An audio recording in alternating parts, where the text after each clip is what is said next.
asalaamaaleykum mbokki département de Tivaouane yëpp asalaamaaleykum mbokki sportif yëpp tey nag Kajoor foot moo ñëwoon seet si le président Abdoulaye ngalgou di équipe boo xamante ni day doog a affilié ñu ñëw seet si le président Abdoulaye ngalgou fekk fi Matar Diouf ñi nga xam ne ci waa sport ñëpp xam nañ ko ci fekk fi Mame Ngouda Taxa madame le maire ak waa ànd defar yëpp bi ñu ñëwee di wax ak Abdoulaye ngalgou ñaari baat ñett lañu wax mu ni dans un premier temps moom génn na 500 000 francs teg ko ci table ji pour jàppale leen ko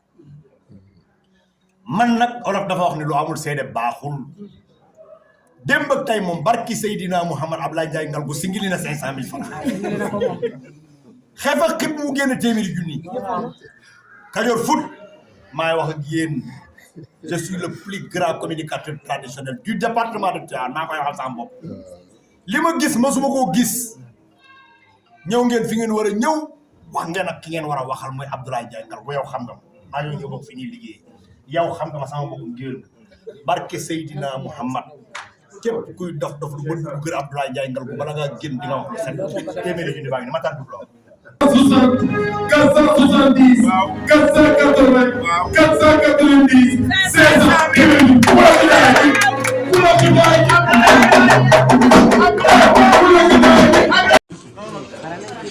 wala laay day dem.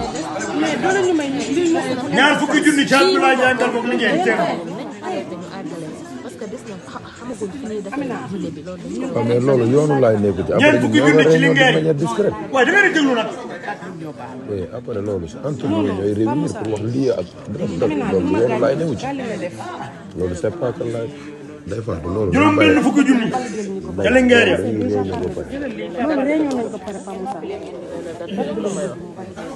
juróom ñett fukki junni ci li ngeen yi